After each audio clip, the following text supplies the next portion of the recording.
안녕하세요. 저는 우리나라 ICT R&D 전담 기관인 정보통신기획평가원에서 이곳 실리콘밸리로 파견을 나온 김진상 수석이라고 합니다. 이곳은 현재 밤 11시 33분을 넘어서는 늦은 시간입니다만 이렇게 소프트웨어 마이스터고 학생들하고 온라인으로 함께 할 수 있어서 매우 반갑습니다. 오늘 이 자리는 예기치 못한 팬데믹 상황 속에서 어떻게 하면 좀 더 다양한 관점에서 우리 학생들에게 인생 진로에 도움을 줄 수 있을까 고민하는 가운데 마련되었으며 앞으로 6번의 웨비나 시리즈가 기획되어 있습니다. 특히 오늘과 다음 주 이렇게 2번에 걸쳐서는 벤처 창업의 메카인 벤처 창업 메카인 이곳 실리콘밸리에서 또 구글, 페이스북 등 글로벌 ICT 기업들이 본사가 위치한 이곳에서 일하시는 우리 한인 소프트웨어 개발자분들의 생생한 현장 목소리를 전해드리려고 합니다. 오늘은 그 첫 번째로 함께 해주실 분은 올해 아마존에서 약 10억 달러, 우리나라 돈으로 1.1조 원 정도로 인수를 발표한 자율주행 업체인 죽스에 다니시는 강태훈 선임 소프트웨어 엔지니어신데요. 우리나라에서도 강연도 많이 하시고 잘 알려주신 분입니다. 실리콘밸리의 흑수저 개발자 이야기라는 것도 유명하신 분인데요. 학벌, 학점, 영어 등 스펙이 아닌 순전한 실력으로 10여 차례 이직을 거치면서 어떻게 실리콘밸리의 개발자가 되기까지 어떻게 하셨는지, 또한 실리콘밸리가 어떤 곳인지에 대해서 얘기해 주실 예정입니다. 오늘 강연은 약 1시간 10분 정도 진행될 예정인데요. 강연하는 과정 중에 언제든지 편안하게 Q&A 창을 통해서 문의해 주시면 제가 사전에 미리 받은 사전 질의와 함께 상황을 보고서 중간중간에 강연자님께 여쭤보도록 하겠습니다. 자, 그럼 오늘 첫 번째 웨비나 시리즈인 실리콘밸리의 조건이라는 주제로 강연을 해주실 강태훈 선임 소프트웨어 엔지니어님을 모셔보도록 하겠습니다. 안녕하세요. 김진상 수석님 소개 감사합니다. 저는 방금 소개받은 강태훈이라고 합니다. 저는 오늘 실리콘밸리의 조건이라는 주제로 발표를 할 텐데요. 저 그럼 준비한 화면 한번 띄워보겠습니다.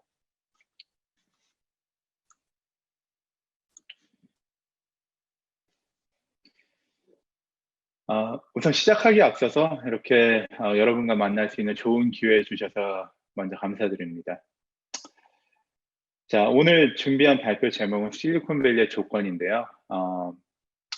우선 실리콘밸리라는 곳, 저는 솔직히 불과 몇 년 전까지 제가 학교 다닐 때만 해도 실리콘밸리라는 곳은 사실 들어보지도 못했어요. 그래서 실리콘밸리란 어떤 곳이냐 한번 알아보고, 그리고 실리콘밸리에서 필요로 하는 조건들은 어떤 것들이 있는지, 여러분이 실리콘밸리에서 아마 좀 소프트웨어 마이스터고 학생들이시니까 소프트웨어 관련 업계에서 종사하려면 어떤 조건들이 필요한지 한번 살펴보도록 하는 시간을 갖겠습니다. 네, 그럼 지금부터 제가 준비한 내용들을 이야기해 보겠습니다. 먼저 실리콘밸리. 지금 이건 이제 실리콘밸리라는 미드 시작 화면에서 제가 캡처한 건데요. 실리콘밸리라는 곳, 여러분들은 아마 요즘은 미디어에도 많이 나오고 해서 여러분 잘 아실 거예요. 그래서 많은 기술 회사들이 모여 있는 미국의 이제 위치상으로는 이제 서부에 위치한 구역이고요. 그 실리콘밸리에 화면에서 보시는 것처럼 많은 테크 기업들이 있습니다. 뭐 HP라든지 구글도 보이고 페이스북도 보이고, 그래서 트위터도 보이고요. 그래서 어떻게 얘기하면은 뭐 소프트웨어의 메카라고 할 수 있는 곳일 것 같아요. 소프트웨어의 뭐 발상지이기도 하고 많은 이 소프트웨어 관련 업계 종사자들이 모여 있는 곳이죠. 오늘은 이 실리콘밸리에서 뭐 개발자로, 저는 개발자 관련된 이야기를 준비했는데, 개발자로 일하려면 어떤 조건들이 필요한지 여러분께 도움이 되는 정보를 드리고자 이야기를 준비했는데, 먼저 실리콘밸리란 어떤 곳이냐 한번 살펴보도록 하죠. 일단 여기에는 화면에서 보시는 건 이제 대학교 로고예요. 스탠포드대와 버클리대가 실리콘밸리 근방에 위치하고 있습니다. 그래서 실리콘밸리에는 인재들이 많습니다. 그래서 꼭 이렇게 우수한 학교에 있는 인재들뿐만 아니라 전 세계에서 인재가 몰리는 곳이지만 기본적으로 실리콘밸리에는 우수한 인재들이 많은 곳이에요. 그리고 돈이 많아요. 전 세계에 벤처 캐피탈이라고 하죠. 기업들에 투자하는 벤처 캐피탈리스트가 실리콘밸리에 상당히 많이 위치하고 있어요. 그 이유는 좀 이따 살펴보겠지만 아무튼 자금이 넘쳐나는 곳입니다. 바로 그 이유는 저는 여러 가지 이유가 있겠지만 날씨인 것 같아요. 이건 제가 지지난주에 저희 동네에 있는 한 식당에서 찍은 사진이에요. 1년 내내 온화한 기후를 가진 지중해성 기후를 가진 곳인데요.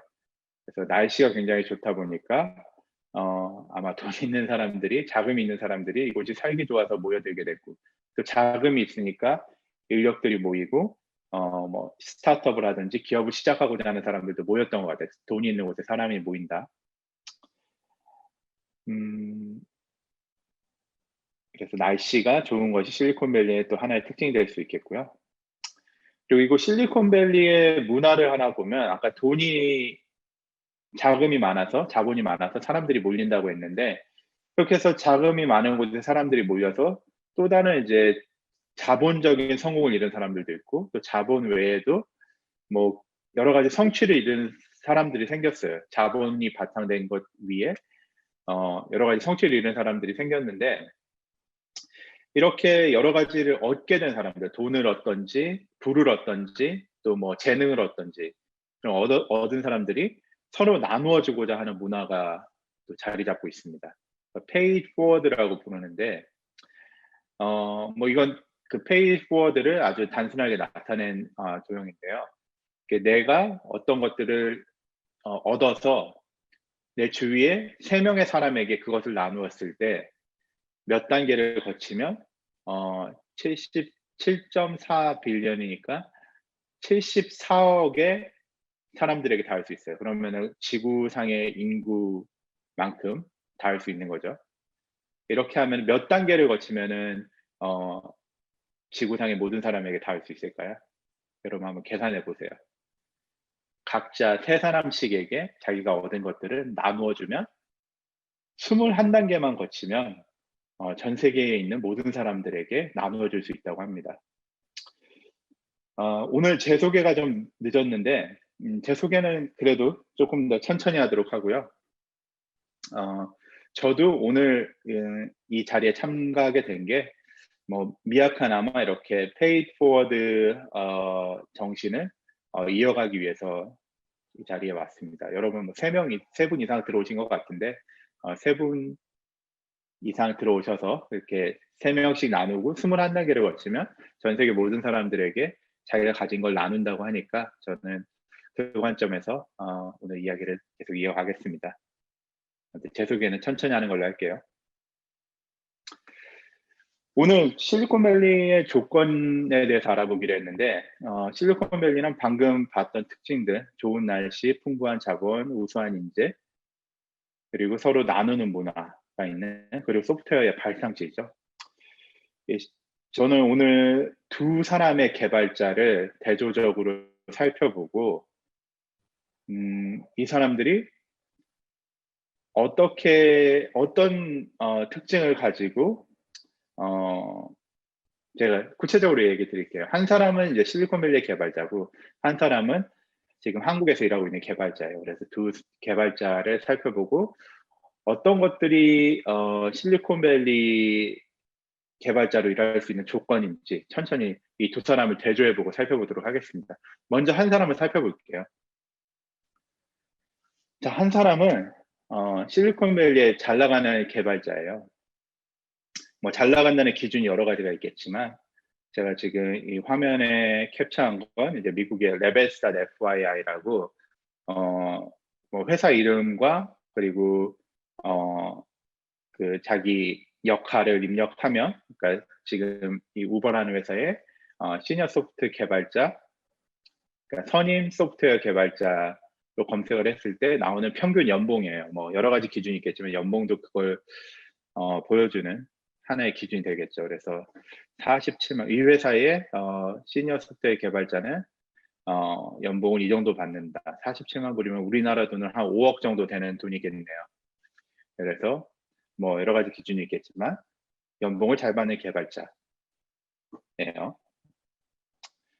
실명은 밝히지 않겠습니다. 이 사람이 직업을 선택한 이유는 굉장히 구체적이에요. 좀 많죠. 그래서 뭐 사람과 사람을 연결해서, 먼저 이제 우버라는 회사는 미국에서 라이드 쉐어링이라고 하는데 승차 공유 회사예요. 여러분이 어디로 이동하고 싶을 때 차를 불러서 그 차를 이용하고 비용을 지불하는 그런 업체인데요. 이 사람이 이 회사에서 일하게 된 이유는 사람과 사람을 연결해서 세상에 직접 본인이 영향을 끼치고, 그리고 이 이동을 좀 개선하고, 멈춰 있는 차량을 좀 움직이게 해서 효율적으로 자원을 활용하고, 뭐 등등, 뭐 결국은 더 많은 일자리도 창출하고, 그래서 좋은 일을 하기 위해서, 세상에 좋은 영향을 끼치기 위해서 이 직업을 선택했다고 합니다.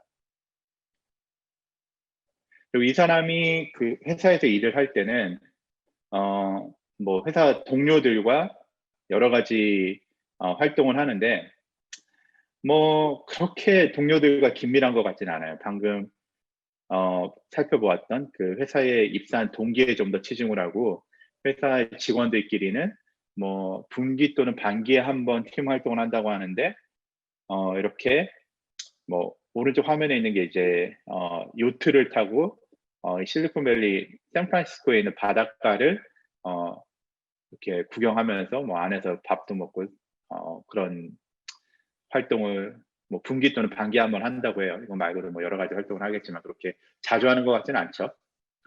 그리고 서로 퇴근하면 모르는 사람이고, 업무 시간에는 업무만 하고, 그리고 뭐 지금은 이제 코로나 때문에 다들 재택하고 있지만, 어쨌든 이 코로나 이전에도 재택근무도 언제든지 자유롭게 할 수 있었고, 그리고 뭐 연장근무라는 게 있지만 본인 의사에 따라서 연장근무를 합니다. 뭐 강제로 야근하거나 그런 문화는 없어요. 그리고 이 회사에서 이렇게 큰 일을 하면서 여러 가지 혜택도 받게 돼요. 뭐 좋은 복지, 뭐 엄청난 수준의 의료보험, 그리고 교통비도 지원을 해주고, 그리고 헬스 클럽도 지원을 해주고요. 그리고 뭐 출퇴근도 자유롭고 휴가도 무제한이고. 그 화면에 보시는 게 이게 실제로 그 사람 회사에서 찍은 사진인데, 뭐 다양한 간식과 음료가 있어요. 뭐 사진이 작아서 잘 안 보이겠지만, 뭐 여러 종류의 최고 커피, 여러분 고등학생이시니까 커피 마시는지 제가 모르겠지만, 뭐 커피도 뭐 여러 가지 밖에서 볼 수 있는 고급 커피가 준비되어 있고, 그리고 식사도 무료예요. 아침, 점심, 저녁 여러 가지 건강식으로 무료 식사가 제공이 되고, 또 회사에 뭐 생맥주가 있어요. 여러분 미성년자라서 좀 술 얘기는 그렇지만 어쨌든 뭐 마시고 싶으면 술도 생맥주를 마실 수도 있고, 그래서 좋은 혜택을 받으면서 좋은 일을 하고 있는 사람이에요. 그리고 팀 문화는 최소한으로 이제 팀원들과 소통을 하지만 업무에 좀 더 집중하는 상황. 그리고 이 사람은 세계를 무대로 일을 하고 있어요. 세상에서 해결되지 않은 문제를 찾고, 개발자가 하는 일이 문제를 찾고 그것을 해결하는 일이니까 계속해서 전 세계를 무대로 해서 그 세상에서 해결되지 않은 문제를 가지고 끊임없이 도전해서 해결하거나, 아니면 해결된 문제라면 더 나은 방법이 없는가를 항상 고민하고, 그리고 뭐 미국에 있는 회사긴 하지만 미국만을 다루는 게 아니라 전 세계를 대상으로 하기 때문에 세계 각지에서 온 네로라는 개발자들과 함께 일합니다. 그리고 이 사람은 현재 전 세계 65개국 600여 개 도시 사람들에게 영향을 미치고 있어요. 그리고 이 사람은 아까 뭐 페이 포워드에 대해서 얘기를 했는데 지금은 이제 이 회사에서 개발자로 일을 하고 있지만 앞으로 이제 지금 뭐 나름의 큰 성공을 이루었기 때문에 여러 가지를 꿈꿔봅니다. 그래서 장래에 뭐 다른 자기 본인이 이제 누군가 창업한 회사에 취업한 것처럼 창업을 해볼까도 고민 중이고, 아니면 이제 금전적으로도 큰 성공을 거뒀기 때문에 자기가 얻었던 금전적 이익을 가지고 무언가 새로 시작하려고 하는 회사에 투자를 할까도 고민을 하고, 아니면 본인이 가진 재능을 가지고 이제 다른 필요한 곳에 취업을 해서 그쪽에 재능적으로 또 돌려주는 그런 계획도 가지고 있습니다. 그래서 창업을 하거나 본인이 가진 자본을 투자를 하거나 재취업하거나 이런 가능성들을 가지고 장래 계획을 좀 세우고 있어요. 그래서 이렇게 한 사람을 살펴봤고요. 다른 한 사람, 좀 약간 대조되는 다른 한 사람을 한번 살펴볼게요. 자, 이 사람은 현재 살고 있는 곳이 어느 달동네, 이 사람이 살고 있는 동네에 가서 직접 찍은 사진이에요. 뭐 지역을 말씀드리면 부산인 것 같습니다. 그리고 뭐 굳이 얘기하자면 이 사람은 요즘 말로 흙수저라고 할 수 있겠어요. 뭐 제가 이걸 비하하는 건 아니고, 이 사람이 본인이 이제 자신을 나타내는 뭐 말로 이렇게 흙수저라고 했으니까, 어쨌든 이 사람은 실업계 고등학교 출신이고 지방대 출신이에요.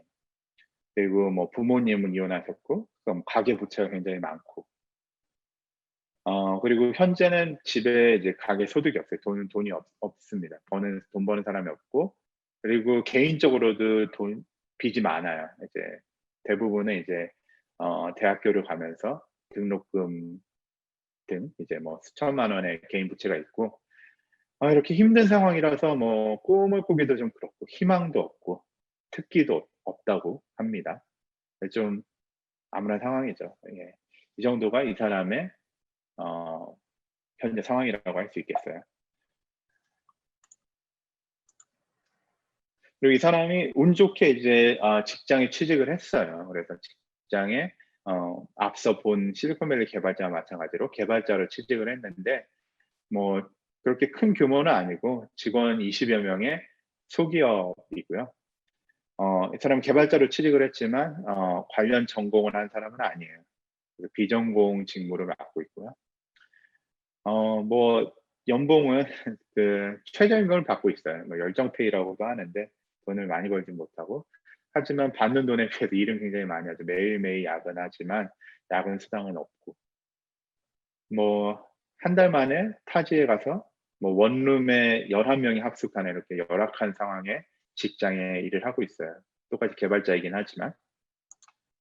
이 사람이 직업을 선택한 이유는 소프트웨어 개발은 솔직히 모르지만 컴퓨터는 만져본 적이 있으니까 소프트웨어 개발자로 취직하겠냐고 했을 때 하겠다고 했다고 합니다. 무엇보다도 앞서 말씀드린 상황으로 인해서 생계를 유지해야 해서 선택했다고 해요. 아마 많은 선택지가 있지 않았던 것 같습니다. 그래서 생계 유지 때문에 이 직업을 선택했고, 그리고 아까 말씀드린 대로 개인적인 빚이 많기 때문에 대출 이자를 내기 위해서 또 일을 해야 했고요. 이렇게 취직한 회사의 팀 문화는 사실 뭐 많은 한국의 작은 회사들과 다르지 않았어요. 뭐 회식은 자주 하는데, 뭐 회식 자주 하는 건 처음엔 좋았어요. 뭐 맛있는 걸 먹을 수 있으니까. 그런데 너무 많이 하니까 좀 피곤하더라고요.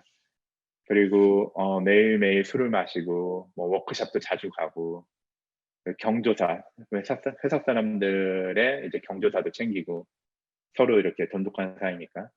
그리고 야근을 자주 하다 보니까 사람들과 자주 부대끼고, 그리고 사무실을 항상 지켜야 했어요. 특히나 이제 뭐 직장 상사가 출근하기 전에 먼저 출근해 있고, 퇴근하기 전에 퇴근하면 안 되고, 이런 문화가 있었습니다.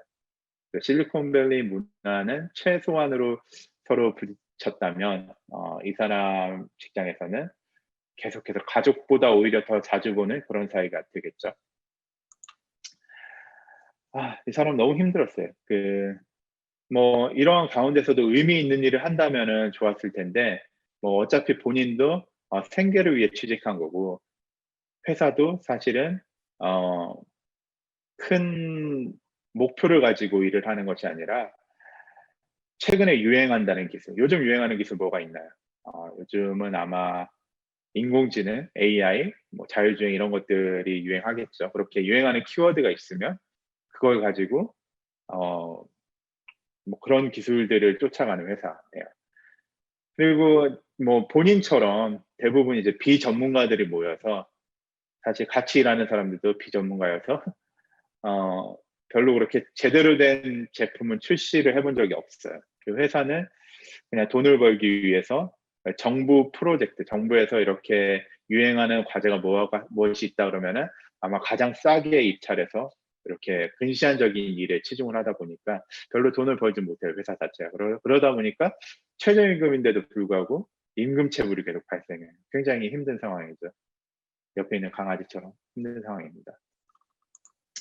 이러다 보니까 그냥 뭐 사실 이룰 수 없는 꿈인 건 알지만 장래 계획을 살펴보면 이 사람은 건물주가 되고 싶어요. 이렇게 힘들게 일하지 않고 그냥 월세 받으면서 편하게 살고 싶은 건물주. 근데 건물주가 되기는 좀 어려울 것 같으니까 좀 더 현실적으로 닭집을 좀 고민하게 돼요. 많은 사람들이 별다른 기술 들이지 않고 뭐 닭집을 하면은 요즘 뭐 배달 음식 1 위도 치킨이라고 하니까 '통닭집을 하면 잘 될 것 같다.' 뭐 이런 생각도 좀 해 보고 뭐 그래도 다른 사람들처럼 또 부동산 뭐 아파트 하나 사 보는 것도 또 꿈이에요. '부동산에 투자해서 돈을 좀 벌어 볼까?' 뭐 이런 생각도 좀 해요. 뭐 좀 허황되기도 하고 현실적인 것 같기도 하고 하지만 모든 꿈들은 이제 지긋지긋한 현실에서 좀 벗어나고자 하는 이런 계획을 가지고 있어요.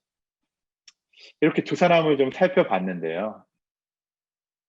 여러분이 생각할 때는 이 두 사람의 어떤 부분이 다른 것 같나요?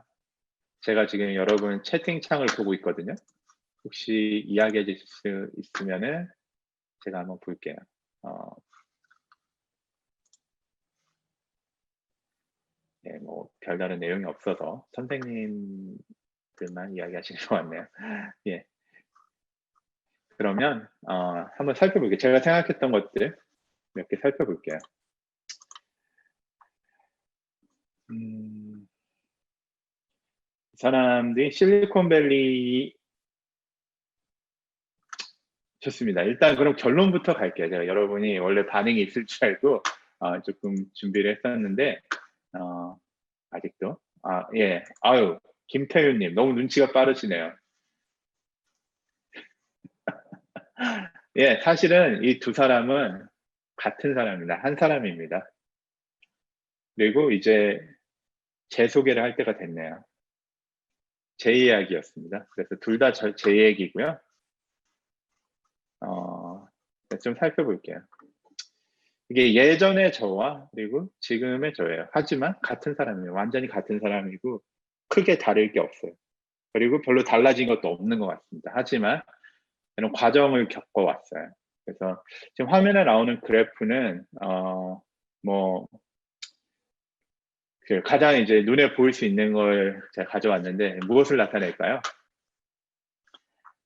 바로 제가 이제 저는 이제 2000 년도부터 직장 생활을 시작했는데 저는 대학교를 입학했는데 대학교를 마치기 전에 이제 취직을 했어요. 왜냐면은 어 좀 아까 말씀을 드린 대로 생계나 뭐 여러 가지 뭐 빚이나 이런 상황이 있어서 학업을 계속할 수 없어서 학교를 다니다가 대학교를 간신히 입학했는데 다니다가 직장 생활을 시작하고 이제 연봉을 나타낸 거예요. 그 해 연봉들만 뭐 전체적인 금융 소득은 아니고 연봉들이 어떻게 바뀌었는지.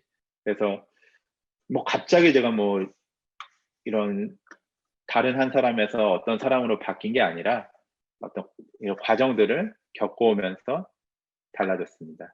그래서 2020 년은 여기 들어가 있지 않은데 이 그래프를 뚫고 저 위로 나왔을 거예요, 아마. 그랬고 저는 이런 회사에서 예 조수빈 님 좋은 이야기 주셨는데 꿈이 있어서 그걸 이루려고 노력하는 것 같고 다른 사람은 현실에 치이느라 별로 생각 못한 것 같아요. 라고 하셨는데 그것도 맞는 말씀이에요. 사실 배가 불러지니까 어느 정도 이제 현실의 문제들이 해결이 되니까 좀 더 큰 꿈을 가지게 된 거죠. 그래서 저는 지금 화면에 나온 회사들 외에 뭐 몇 군데 더 있긴 하지만 어쨌든 여러분이 아실 만한 회사들에서 일을 했었고요. 뭐 아시는 회사도 있고 모르는 회사도 있고 뭐 한국 회사도 있고 미국 회사도 있고 그래서 여러 회사를 거쳤어요. 거치면서 이제 제 나름대로 무엇이 다른지 실리콘밸리와 그리고 한국은 무엇이 다른지 작은 회사와 큰 회사는 무엇이 다른지 뭐 회사는 다른 점이 물론 많이 있겠죠, 회사들은. 하지만 저는 같은 사람인 것 같아요. 다른 게 솔직히 없어요. 예. 처했던 상황들이 달랐던 거지 같은 사람이고 뭐 오늘 계속해서 이야기를 드릴 텐데 예. 실리콘밸리가 그래도 좀 개발자들에겐 이상향 같은 곳인데 그래도 무언가 차이점이 있다라면 무엇일지 아니면 비결이 있다면 무엇일지 지금부터 쪼끔씩 이야기를 드릴게요. 일단 제 소개를 쪼끔 더 드리면 저는 현재 죽스라는 회사에서 소프트웨어 개발자로 일을 하고 있고요. 죽스는 자율주행 관련 회사인데 저희는 차도 만들고 소프트웨어도 만듭니다. 얼마 전에 이제 아마존이라는 큰 회사에 인수가 됐고요. 저는 이곳에서 시뮬레이션 인프라스트럭처라고 시뮬레이션 기반 작업들을 하는 조직에 속해 있어요. 그래서 우리가 뭐 실제로 자동차를 굴려서 정보를 얻기도 하지만 이제 가상의 환경에서 뭐 가상의 환경을 만들고 가상의 자동차를 움직이고 가상의 뭐 사람도 움직이고 그래서 가상의 환경에서 우리가 자율주행을 시뮬레이션 해보고 거기서 이제 또 배운 것들을 실제 자율주행에 적용하는 그런 시뮬레이션 인프라스트럭처 관련 일을 하고 있고요. 저는 이제 여러분과 조금 다른 형태의 고등학교를 나왔는데 뭐 좀 다르지만 그래도 당시에는 이제 실업계 고등학교라고 불렀어요. 부산 전자공업고등학교 전자과를 졸업했고요. 뭐 완전히 같은 과는 아니지만 어쨌든 기술 쪽 졸업을 했고 그리고 대학교를 갔어요. 그리고 동명대학교 정보통신학과에 진학을 했는데 제가 진학한 이유는 사실 진학에 학업의 뜻이 있어서가 전혀 아니에요. 저는 취직을 못했어요. 저는 고등학교 때 공부를 너무 못해서 특히 실습 점수가 너무 낮아서 취직을 못한 바람에 떠돌다가 이제 실업계 특별 전형으로 동명대학교 정보통신학과에 진학을 했는데 뭐 이 얘기도 드리면 끝이 없지만 아무튼 학교 생활도 별로 좋지 않았습니다. 공부를 못했어요. 예. 그리고 2000년도부터 일을 하다가 2010년에 이제 2010년부터는 미국에서 직장 생활을 하고 있고요. 저는 이제 뭐 외국에서 태어나거나 그런 게 아니라 경상남도 마산 출신이고요. 그 화면에 이제 저는 지금 죽스에서 일하는데 아직 사무실에 가본 적이 없어요. 제가 이제 취직한 지 한 8개월 정도 됐나요? 이직한 지 한 8개월 정도 됐는데 아직 사무실을 못 가봐서 이전에 사무실에서 찍은 사진을 썼습니다. 이제 우버에서 일할 때 찍었던 사진이에요. 자, 먼저 근데 실리콘밸리에서 일하기 위한 조건을 살펴보기 전에 한국에서 개발자로 일하기 위해서 필요한 조건은 무엇이 있을까요? 여러분이 이제 좀 아실 것 같은데 혹시 의견 있으시면 여기 채팅으로 얘기해 주시면 좋을 것 같아요. 한국에서 개발자가 되려면 어떤 조건이 필요할까요? 먼저 개발을 잘해야 할까요? 예. 일단 오늘 정해진 시간이 있으니까 한번 제가 준비한 걸 한번 살펴볼게요. 개발자를 해야 되는데 영어. 제가 많은 채용 공고를 살펴봤는데 영어 능수, 영어 점수 몇 점 이상 이런 게 있더라고요. 그래서 개발자를 하기 위해서 뭐 모두가 그런 건 아닌데 제가 살펴본 몇 가지 채용 공고는 일정 수준의 영어 시험 점수가 필요하더라고요. 저도 한국에서 여러 회사에서 일하면서 영어 점수 요구하는 회사도 많았고 뭐 어떤 회사는 이제 별도의 자기들만의 영어 시험이 있어서 또 영어 시험을 본 적도 있습니다. 근데 잘 안 돼서 못 간 데가 많아요.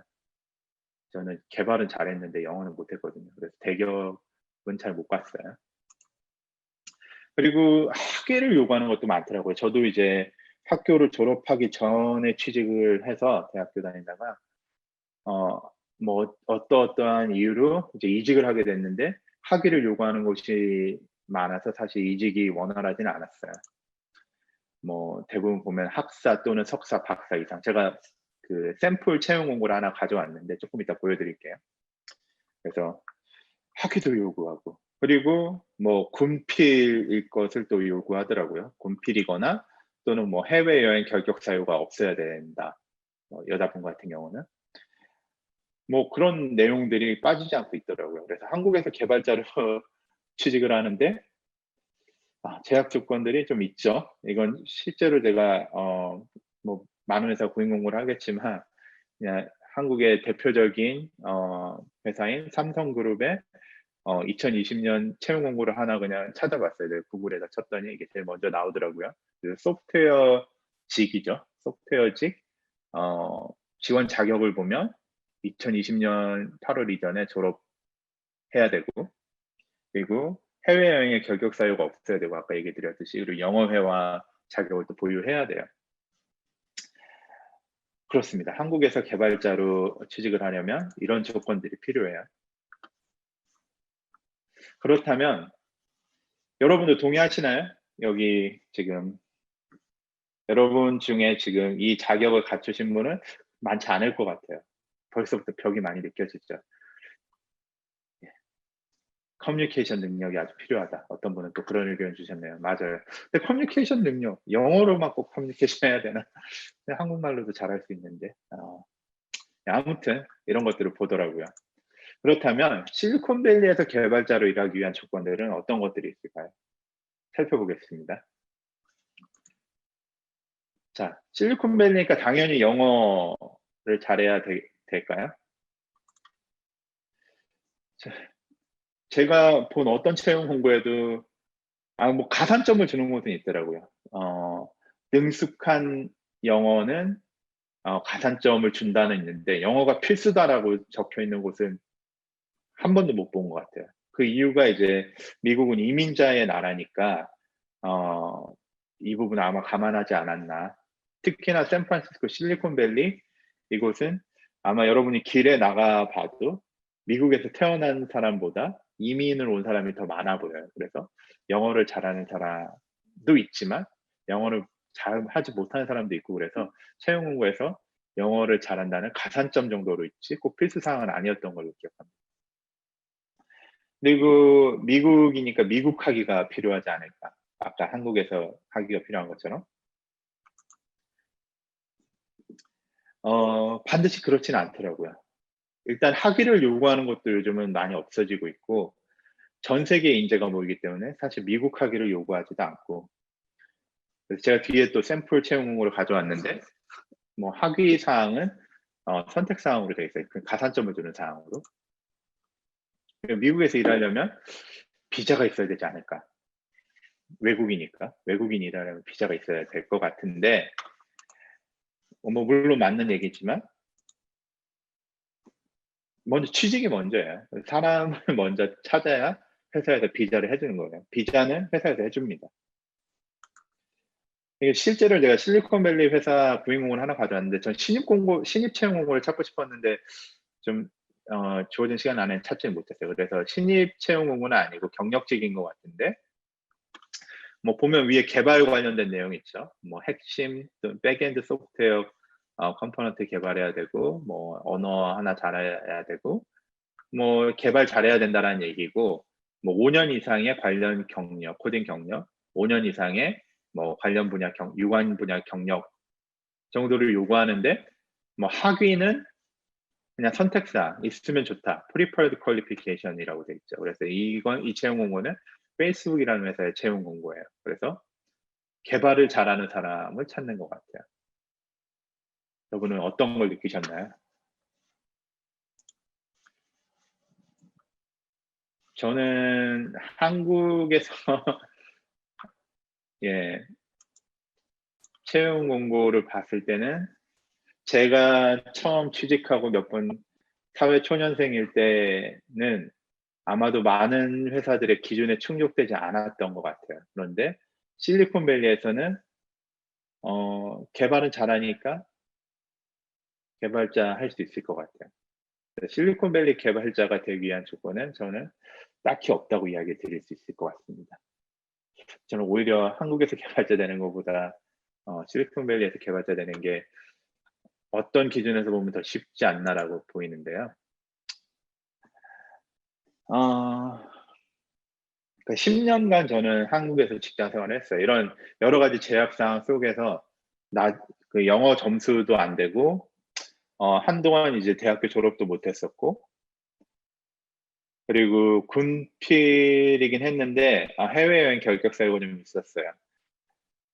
뭐 그것뿐 아니라 뭐 제가 이제 학벌도 그렇고 눈에 보이지 않는 여러 가지 사항으로 한국에서 직장 생활 이직하는 것도 힘들었고, 또 이제 아까 팀 문화에 대해서 살펴봤잖아요. 한국에서 여러 가지 팀 문화에 적응하지 못한 부분도 있었어요. 저는 개인적으로 술을 마시지 못하는데 이렇게 사회생활을 술을 빼놓고 얘기하기가 어려울 정도로 굉장히 이제 술이 차지하는 비중도 높았고, 그리고 사람들과 어울리는 것도 잘 못했어요. 그러니까 모르겠어요. 이제 개발자로서는 모르겠는데 좋은 직장인이냐 우수한 회사원이냐는 좀 아니었던 것 같아서 좀 그런 사회생활 경험이 좀 어려웠어요. 하지 않아도 실리콘밸리에 와서 보니까 굳이 하지 않아도 됐던 사회생활 경험들을 좀 많이 했던 것 같아요. 그리고 좀 더 후회하는 건 저는 정말로 우연히 미국에 오기 전까지 단 한 번도 한국 밖에서 제가 일할 수 있을 것이라고 생각해 본 적이 없어요.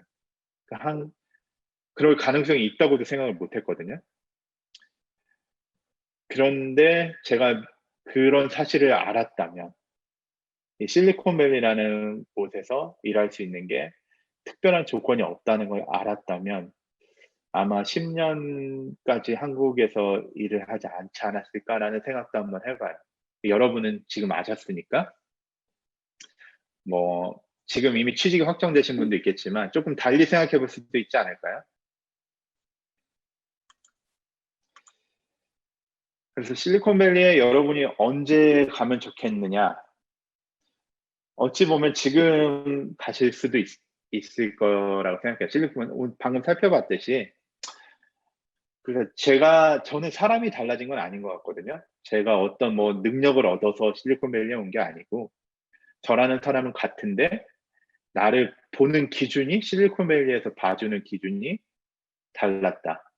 그리고 나도 실리콘밸리에 오니까 생각하는 게 달라지더라.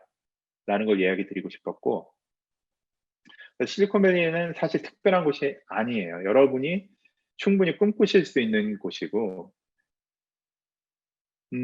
그리고 언젠가 이런 생각을 하실 수 있을 수도 있어요. 여러분이 지금 이제 고등학교 졸업하고, 누구는 이제 대학교에 진학하고, 누구는 이제 한국에서 경력을 좀 쌓고, 준비가 되면 그때 실리콘밸리 가야지. 라고 생각할 수도 있어요. 뭐, 물론 좋은 계획입니다만, 뭐, 준비가 되는 날이 올지는 의문이에요. 그래서 여러분이 준비를 하는 것도 좋지만, 실리콘밸리를 지금 생각하고 계시다면, 뭐 지금도 좋고 아니면은 언젠가 조금 부족하지만 실리콘밸리라는 곳을 나도 한번 꿈꿔볼 수는 있다라는 걸 상기하시고 어 그렇게 뭐 한번 꿈꿔볼 수 있는 곳이다라고 저는 이야기 드리고 싶어요. 여러분 충분히 좋은 자질 가지셨고, 사실 고등학교 때부터 이 소프트웨어를 접해 본다는 것 자체가 전 세계 기준으로 그렇게 흔한 건 아니거든요. 저 역시도 고등학교 때는 정말 아주 기초적인 프로그래밍 말고는 접해본 적이 없고, 그래서 여러분이 이미 남들이 가지지 못한 무언가를 가지고 있고 특별한 존재이기 때문에 한번 예 그렇게 길게 계획을 세우거나 하지 않아도 된다라는 얘기를 드리고 싶었고요. 오늘 제가 준비한 내용은 여기까지입니다. 예. 예, 예, 감사합니다. 예, 아우, 정말 저는 그 한 사람하고 이 사람하고 이렇게 같을 거라고는 상상도 못할 정도로 전혀 다른 사람처럼 비춰졌는데 정말 놀랐습니다.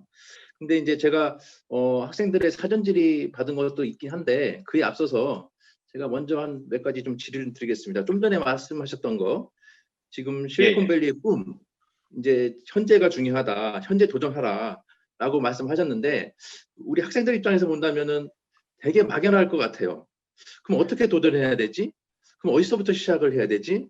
그럼 강태훈 엔지니어님 저기 경력을 보면은 물론 이제 아주 작은 회사부터 시작을 하셨지만 우리나라에 있는 그래도 네노라는 그 네이버라든가 카카오 같은 회사도 거치셨고 이렇게 하셨단 말이죠. 그러면 당장 우리 학생들이 뭐 그런데 좋은데 가면 좋겠지만 그러면은 어떻게 차근차근 단계별로 밟아서 작은 회사부터 해서 가야 되는 건지 좀 그런 부분에 있어서 현실적으로 많이 궁금해할 것 같은데 그 부분 좀 한번 말씀해 주시겠습니까? 예, 예. 뭐 이야기 들으면 끝이 없겠는데 그건 이제 제가 방법을 알려드릴 게 아니라 여러분의 선택인 것 같아요. 그러니까 여러분이 그런 뭐 작은 회사부터 아니면 한국 회사부터 경험해 보고 싶다. 그러면은 그렇게 시작하셔도 되고 하지만 지금 여러분이 가지신 게 그러니까 이렇게 생각해 보죠. 제가 여러분은 지금 회사를 찾는 입장일 거예요. 구직자의 입장인데 저는 구인을 하는 입장이긴 해요. 구인을 주로 하는 입장인데 제가 찾는 사람은 정말 개발을 잘하는 사람이거든요. 그리고 개발을 잘하고 우리 회사에 없는 사람. 그러니까 우리는 소프트웨어 개발자는 문제를 해결하는 사람이잖아요. 문제를 해결하기 위해서는 문제를 인식부터 해야 돼요. 문제를 보는 눈이 있어야 되는데 자, 문제를 보는 눈을 누가 가지고 있느냐? 누구나 가지고 있습니다. 누구나 가지고 있는데 그것이 이제 더 잘 보일 확률은 다양한 사람이 있을 때예요. 그러니까 여러분은 이미 제가 말씀드린 대로 이미 다른 사람들과 전 세계에 지금 소프트웨어 개발자로 있는 사람들과 조금은 다른 배경을 가진 사람들이에요. 어릴 때부터 소프트웨어 관련 전공으로 학업을 마치고 실제 필드에서 나이가 어릴 때부터 뛰어보는 사람들인데 이미 굉장히 특이한 사람이죠. 다양성 면에서. 그래서 굉장히 다양한 사람들을 채용하려고 노력을 해요. 실리콘밸리 회사들에서는. 그래서 다양한 사람이 다양한 눈으로 여러 가지의 눈으로 문제를 바라보면 남들이 보지 못했던 문제를 볼 수 있기 때문에 그래서 다양성을 가진 실력을 가진 사람을 채용하려고 합니다. 그런 관점에서 여러분은 이미 경쟁력이 있다고 보여요. 그런데 실리콘밸리에서는 이미 여러분의 경쟁력을 높게 평가할 수도 있는데 또 궁금하실 수 있어요. 이제 국내 기업들이 어떤지 궁금하실 수 있고 그리고 나는 아직 실리콘밸리 나는 이제 뭐 외국이니까 실리콘밸리가 불편할 수도 있고 뭐, 뭐 한국에도 충분히 좋은 회사들이 있고 하니까 제가 어떻게 하라고 여러분께 이야기 드리기는 어렵지만 실리콘밸리를 너무 이렇게 먼 것처럼 생각하진 않았으면 좋겠다. 뭐 저도 이제 실리콘밸리 다 알지는 못해요. 그렇지만 제가 일했던 몇 가지 회사들에서는 그런 기준을 가지고 있기 때문에 여러분께 그 정보를 공유 드리려고 오늘 이 자리를 만든 거죠. 예. 답이 됐는지 모르겠네요. 예. 예. 제가 이제 말씀하신 거를 느끼기에는 이런 것처럼 들렸어요. 사실 실리콘밸리라 하면 되게 멀게 느껴졌잖아요. 왠지 강태원 엔지니어님도 예전에 그랬었고 그래서 10년 후에나 도전을 하신 거고 근데 이렇게 이런 기회 지금 누군가가 실리콘밸리가 있다는 얘기하고 그런 기회가 있을 때 본인이 조금만 관심이 있다면 그 기회가 그냥 막연한 게 아니고 그래도 계속 내가 도전해 볼 수 있고 가까이 어느 정도 가까이 수 있다는 그런 생각이 자리 잡지 않을까 하는 생각이 듭니다. 학생들도 계속 이제 그런 부분에 있어서 마음을 열고 귀를 쫓고 하고 있으면 어떤 식으로든 기회는 계속 관심 있는 사람한테만 그 기회가 기회로 다가올 것 같습니다라는 생각이 드네요. 예. 그리고 그랬으면 하나만 더, 좋겠습니다. 예, 예, 예. 하나만 더 말씀드릴게요. 정말 아까 말씀드린 것처럼 정말 다른 사람인데 저는 한편으로 어떻게 그렇게 말씀하신 것처럼 흑수저가 이렇게 뭐 실리콘밸리 개발자로서 성공했는데 얼마나 많은 노력이 있었을까 라는 게 상상이 돼요.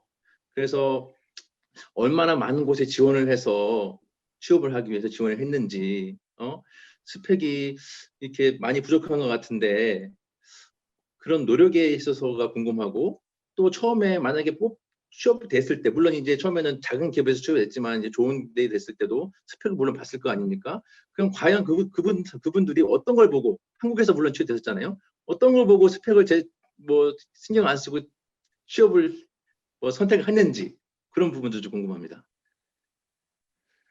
예, 이것도 긴 이야기가 될 수 있겠는데, 뭐, 짧게 한번 줄여보면, 일단 어떤 노력을 했는가, 결론부터 말씀드리면, 별로 노력 안 했어요. 제가 생각해보면, 제가 한국에서 첫 직장 생활할 때랑, 지금의 저를 돌이켜보면, 크게 달라진 점은 없는 것 같아요. 뭐, 실력도 그렇고, 인성도 그렇고, 영어는 지금 좀 잘하게 된 것 같아요. 여기 미국에 살다 보니까 잘하게 되더라고요. 하지만, 미국에 올 때는 영어를 한마디도 못했습니다.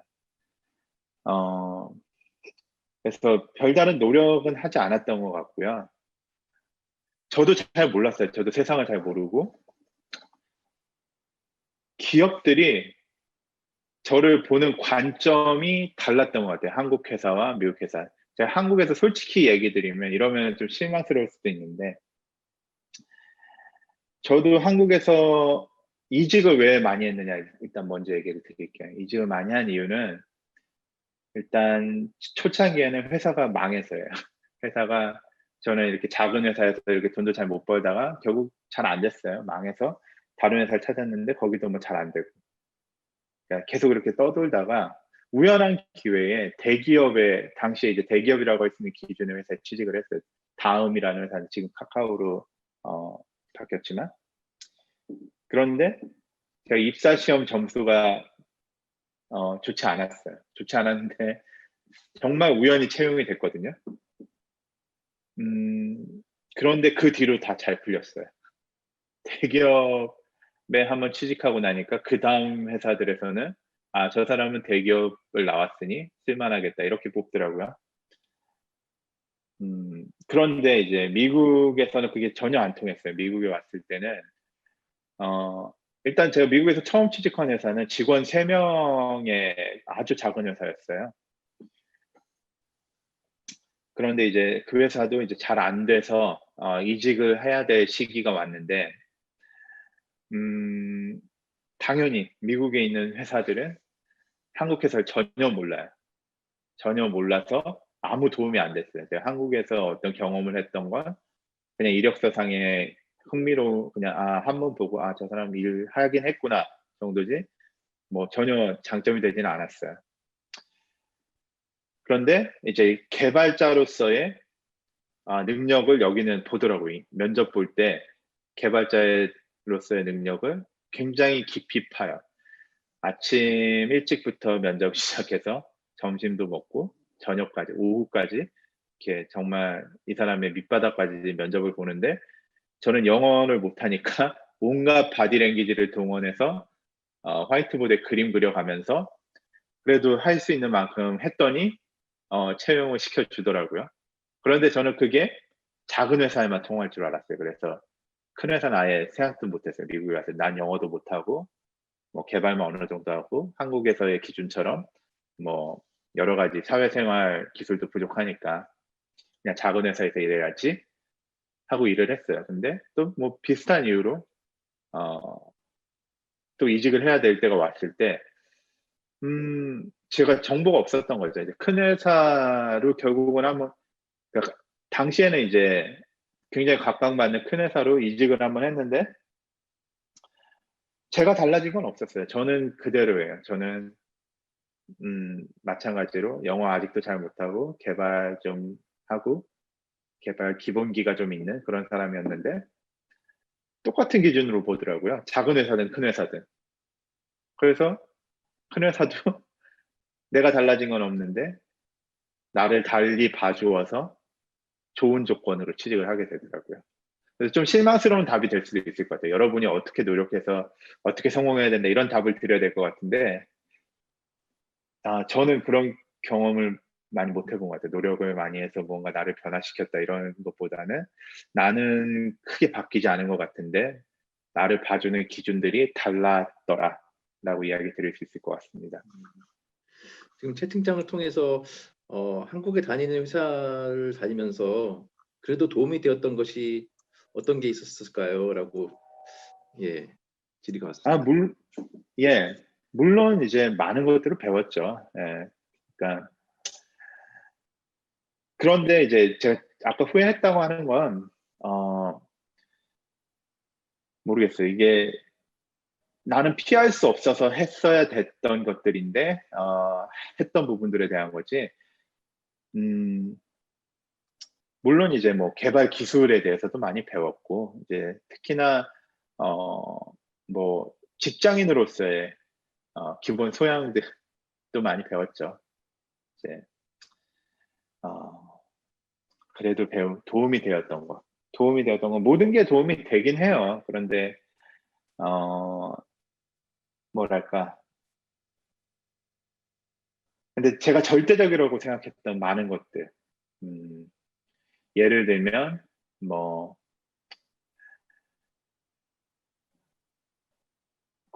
우리가 기술 선택을 할 때 코딩도 그렇고 안정된 기술을 써야 된다.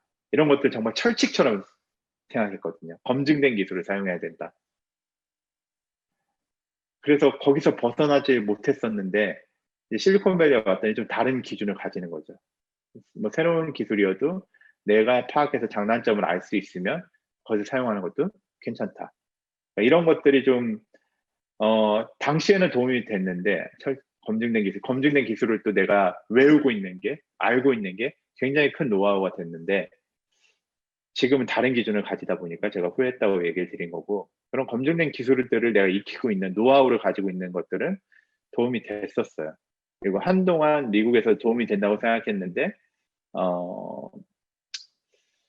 도움이 된 적도 있고 아닌 적도 있고 그리고 또 다른 도움이 됐던 건 물론 이제 사람들을 알게 된 게 가장 큰 도움이 된 것 같아요. 한국에서 같이 일하면서 아까 말씀드린 대로 이제 한국에서는 이제 팀 문화가 서로 좀 부대끼는 게 많기 때문에 뭐랄까 친구를 얻은 거죠. 이제 직장 동료가 친구가 되어서 제가 지금 타지에서 일을 하고 있는데도 한국에서 알게 된 많은 직장 동료 친구들 친구라고 이야기할 수 있을 것 같아요. 그런 사람들이 있기 때문에 타지 생활이 그렇게 어렵지 않은 것 그것도 하나의 도움이 될 것 같고 뭔가 더 있어야 되는데 예, 예. 알겠습니다.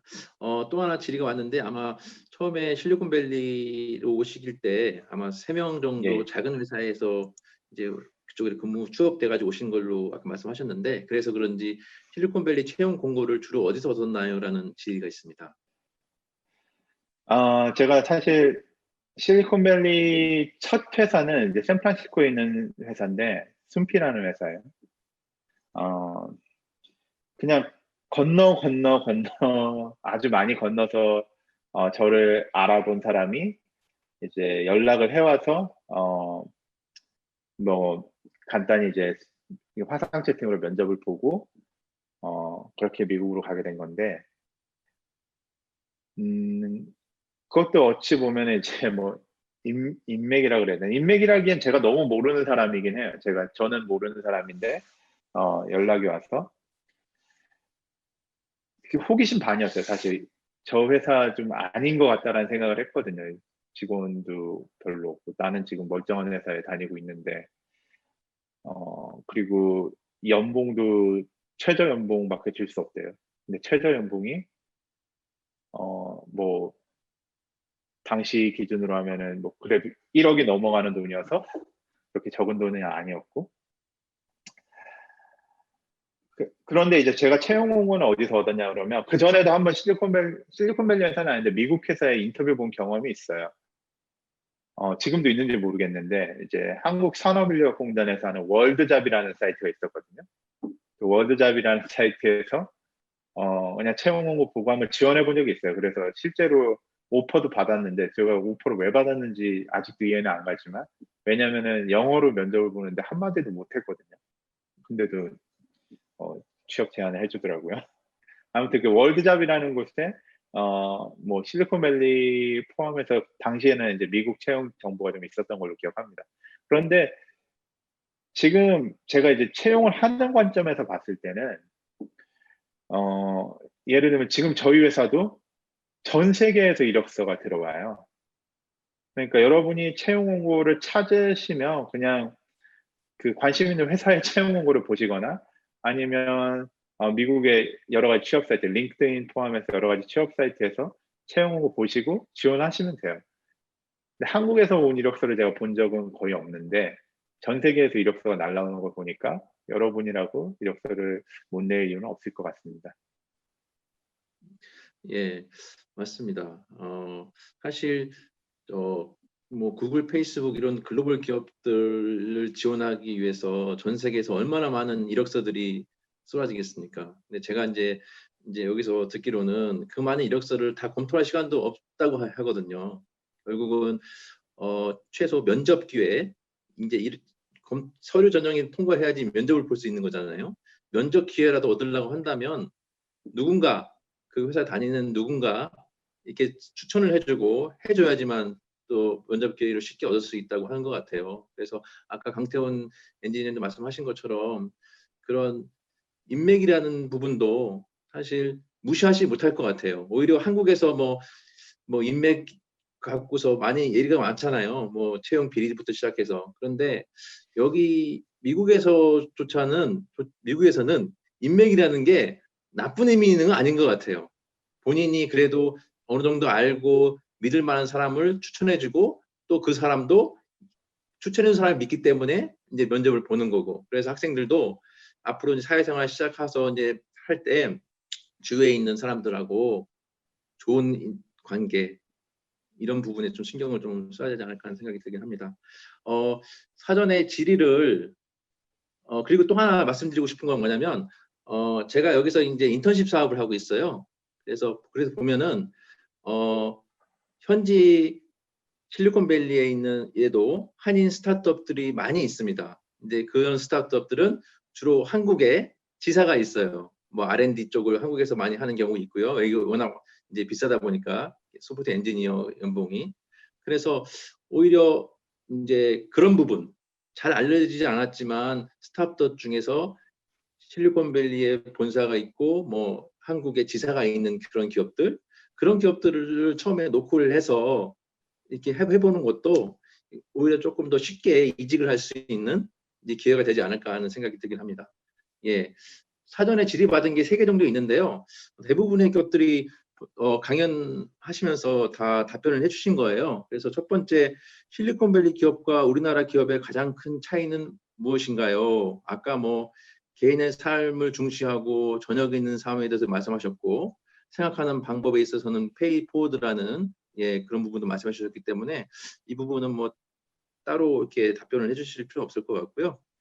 두 번째, 해외 취업을 준비하면서 가장 도움이 되었던 것은 무엇인지요? 포트폴리오 작성에 대한 팁이 있다면 부탁드리겠습니다. 라는 질의가 있습니다. 이건 답변드리기 좀 어려운데 제가 포트폴리오라는 걸 가져본 적이 없어가지고 저는 이제 이력서가 다였거든요. 그래서 가장 도움이 되는 부분과 그리고 유일하게 도움이 되는 건 이력서가 아닐까 해요. 근데 여러분이 지금 이력사항이 좀 적긴 하잖아요. 적을 수 있어요. 그러니까 지금 뭐 실습도 해보시긴 하셨겠지만 아무튼 여러분이 쌓아온 많은 것들이 이력서로 나타날 수는 있어요. 그래서 양은 많지 않겠지만 제가 아까 말씀드렸듯이 다양성이 키워드거든요. 여러분이 다른 사람들과 다르다는 게 이력서에 나타나야 해요. 그게 가장 도움이 되지 않을까. 이력서가 한국에서는 어찌 보면은 천편일률적인 이력서를 많이 보게 되는데 제가 미국에서 이력서를 받아보면 뭐 개성이 많아요. 그러니까 아까 포트폴리오도 근데 하나의 개성이 될 수 있을 것 같긴 해요. 근데 그걸 제가 어떻게 만드는지는 잘은 모르겠습니다만 요즘 뭐 깃허브 활용해서 여러분이 만든 것들이 공개는 될 수 있겠지만 그게 크게 매력이 있는지는 의문이긴 합니다만 그래도 여러분의 특징, 개성이 될 수 있으니까 이력서에 여러분의 개성을 담는 게 가장 큰 경쟁력이 될 거예요. 제가 아까 말씀드린 대로 실리콘밸리에서는 기존에 해결하지 않았던 문제를 해결하기 위해서 다양한 관점으로 문제를 바라봐야 해요. 그래서 여러분이 다양한 사람이라는 걸 어필할 수 있는 이력서가 좀 고루한 답변이긴 하지만 가장 큰 경쟁력이 될 수 있습니다. 그래서 남들과 다른 개성이 드러나는 이력서. 지금 그렇지 않다면 그런 이력을 쌓아 나가는 것도 하나의 방법이겠죠. 예, 예, 알겠습니다. 지금은 이제 채용 이제 인터뷰어의 입장에서 이제 하실 텐데 아까 지금 좀 전에 또 다른 질의가 채팅창에 떴는데 혹시 채용하는 입장에서 봤을 때 깃허브나 블로그 같은 것들이 많은 도움이 됐는지 또 하나 질의를 드리자면 그러면 실력을 어떤 식으로 검증을 하시는지 그러니까 구체적으로 면접은 어떤 식으로 진행이 되는지 뭐 짧게 되는지 길게 되는지 뭐 여러 가지 있지 않습니까? 그런 부분 중점적으로 보는 부분에 대해서 좀 말씀을 해주시면 좋을 것 같습니다. 예. 물론 깃허브나 블로그가 특히나 여러분에게 도움이 될 수 있어요. 이게 내가 남들과 다른 무언가를 했다라는 걸 드러내는 데 도움이 되는데 사실 아까 말씀 주신 대로 이력서를 살펴볼 시간이 그렇게 많지 않아요. 그래서 이력서에 뭐 블로그 링크, 깃허브 링크가 있어서 다 클릭해서 보기가 어렵기 때문에 그걸 다 보느냐는 약간 의문이지만 그래도 그것들이 예를 들면 뭐 깃허브로 내가 오픈 소스 프로젝트를 하는데 뭐 스타가 몇 개다. 뭐 이런 건 장점이 되겠죠. 근데 깃허브에 내가 취미로 무언가 헬로 월드를 해봤다. 이거는 별로 도움이 안 될 것 같긴 해요. 그냥 제 입장에서는 제가 생각할 때는. 그래서 뭔가 특징적인 게 있다라면 도움이 되고 미국 채용 절차를 이야기하시면은 이력서가 일단은 저한테 오기 전에 먼저 시스템적으로 필터링을 좀 해요. 왜냐면 사람이 다 볼 수 없기 때문에. 거기에는 우리가 찾고자 하는 사람과 이 이력서의 키워드가 일치하는가. 그러니까 나와 있는 내용, 예를 들면 뭐 무슨 언어, 아까 채용 하나 보셨지만 몇 년 이상의 경력, 무슨 언어 사용, 뭐 이런 것들 키워드가 일치했을 때 사람이 봐요. 그리고 사람이 봤을 때 이 사람 호기심이 간다.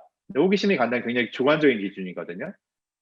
그러니까 저는 이 사람이 우리 지금 나랑 같이 일하는 다른 사람과 특별히 구분되는 사람인가를 봐요. 그래서 이력서 흥미로우면 전화를 해요. 전화 약속을 잡고 전화를 해서 그 사람의 기술적인 역량을 전화로 알 수 있어요. 간단한 문제를 냈을 때 이 사람이 어떻게 반응하는가, 문제를 잘 풀어내는가를 보고 그런데 요즘은 제가 전화로 한다 그래서 어려움을 느끼시는 분이 있는데 요즘은 같이 화면 공유를 해서 뭐 그림을 그리기도 합니다. 그래서 어떻게 생각하고 어떻게 문제에 접근하고 문제를 풀어나가는지 보고 이 사람 우리 회사에서 일할 만한 사람인데 판단하게 되면 예전에는 이제 사무실로 불러서 이제 면접을 봤어요. 외국에 있는 사람 같은 경우는 비행기표랑 호텔을 해주고 불러서 온사이트 인터뷰를 봤는데 지금은 이렇게 또 화상으로 면접을 해요. 근데 좀 길게 합니다. 아까 전화도 한 번으로 애매하다 싶으면 여러 번 할 때도 있고요. 그래서 이렇게 화상으로 하루 종일 인터뷰를 보는 게 보통의 한 4시간, 5시간, 6시간까지. 그래서 그 사람의 정말 역량을 바닥부터 저기 끝까지 다 살펴볼 수 있게끔 그 면접관이 사실 훈련이 되어 있어요. 그래서 그 역량은 대부분은 알고리즘, 뭐 자료 구조, 그리고 뭐 논리적인 사고 뭐 이런 쪽에 치중되어 있습니다. 예, 알겠습니다. 이 시간이 몇 분 없는데요. 그래도 제가 좀 전에 선생님께서 질문하신 것 같은데 학생들이 실리콘밸리에 취업할 수 있도록 교사 입장에서 학교에서 어떤 부분을 지원해야 할까요? 라는 질문인데 그 부분은 좀 전에 답해 주신 그런 논리적이나 예. 알고리즘 관련된 부분으로 답이 될 것 같고요. 마지막으로 지금 한국에서는 일과 삶에 대한 균형 워라밸에 대해서 얘기가 많이 나오고 있어요. 그럼 실리콘밸리에서는 과연 정말 저녁 있는 삶이고 정말 이렇게 행복한 삶인 건지, 다들 이렇게 편안하게 살고 있는지에 대한 부분과 함께, 팬데믹 이후에 지금 계속 구글이나 페이스북도 내년까지 재택근무를 하고 있는 상황인데, 팬데믹 이후에 업무 스타일의 변화나 업무의 강도에 있어서는 어떻게 되는지, 이 질문을 마지막으로 드리겠습니다. 한 3분 정도만 답을 해주시면 좋을 것 같습니다. 예, 예. 일단은, 예, 저도 지금 사무실에 한 번도 안 가봤어요. 이제 채용되고 나서 3월 달에 채용이 됐는데 사무실 아직 한 번도 안 가봤고, 저녁에 있는 삶인가? 물론 저는 이제 개인적으로는 한국에 있을 때와 비교하면 한 뭐 거의 10분의 1 정도로 업무 강도로 일을 하고 있는 것 같아요. 그 무엇보다 이제 가족들과 보내는 시간이 굉장히 많은데, 근데 저는 그렇고요. 근데 모두가 그런 건 아니에요. 근데 제가 말씀드릴 수 있는 건 자기가 선택할 수 있어요. 자기가 선택하고, 그렇게 선택할 수 있는 기준이, 일단 회사에서, 제가 일했던 회사들에서는, 제가 실리콘밸리 회사 모두를 아는 건 아닌데, 제가 일했던 회사들에서는 여러분이 회사에 몇 시간 있는지 관심이 없어요. 여러분이 무슨 결과를 내는지, 어떤 성과를 내는지, 어떤 일을 하고 있는지에 관심이 있지, 회사에 몇 시간 있고 몇 시에 출근하는지 아무 관심이 없어요. 그래서 저는 출근 시간도 뭐 정해진 적이 없는 것 같고, 어떤 날은 9시 출근하기도 하고, 어떤 날은 뭐 1시에 출근하기도 하고, 뭐 회의 시간에는 주로 맞추려고 했지만, 그렇게 뭐 여러분 출근 시간에 관심이 없어요. 마찬가지로 휴가나 뭐 재택근무에도 크게 관심이 없어요. 여러분이 어떤 결과를 내는가. 그리고 그 결과에 대해서 냉정하게 평가를 하느냐 보면은, 그럴 수도 있어요. 냉정하다라고 이야기를 할 수도 있거든요. 왜냐하면 여러분이 나는 어떤 성과를 낼 것이다라고 이야기를 했는데 그렇게 하지 못했다면 그 채용이 취소될 수도 있어요. 하지만 회사에서 기대치만 충족이 된다라면, 아니면 기대치를 초과하면 그보다 큰 보상이 있기 때문에, 어떤 사람들은 기대치를 초과하기 위해서 일을 굉장히 열심히 하기도 해요. 그러니까 열심히라는 의미는 좀 다른데, 아무튼 시간을 많이 쏟아서 더 결과를 내는 사람도 있긴 하다. 모두가 이렇게 여유 있는 삶을 사는 건 아니고, 하지만 그건 자발적이다라고 이야기를 드리고 싶네요. 예. 그게 한국이랑 좀 달랐던 것 같아요. 이제 한국에서는 자발적으로 할 수 있는 상황이 있었던 경우는 거의 없었던 것 같고, 남들 다 하니까 계속 야근했었던 기억이 좀 있습니다. 그런데 그게 꼭 나쁘냐라고 물어봤을 때는, 저는 그래서 사무실에 오래 있어서 자기 발전도 좀 가져왔기 때문에 뭐 좋다 나쁘다 얘기할 수는 없겠지만, 실리콘밸리에서는 좀 선택권이 있다라고 이야기 드리고 싶네요. 이상입니다. 예, 알겠습니다. 그러면 시간이 다 돼서 여기서 그러면 좀 이제 마치도록 하겠습니다. 혹시 학생들 중에 궁금한 사항이 있으시면, 처음에 이거 강연 시작할 때 여기 강태훈 써님 엔지니어님 그 이메일 주소가 있거든요. 그쪽을 통해서 좀 더 문의를 주시면 좋을 것 같습니다. 그래서 다들 수고 많으셨고요. 오늘은 여기서 마치도록 하겠습니다. 다음 주 월요일 날 동일한 시간에 데이터 중심 회사를 만들기 위한 최신 데이터 플랫폼 기술이라는 주제로 온라인 교육 플랫폼 회사인 유데미에 다니시는 진성주 엔지니어님을 모시고 강연을 듣도록 하겠습니다. 그러면 다들 활기차고 안전한 한 주 되시기 바랍니다. 예, 감사합니다. 감사합니다.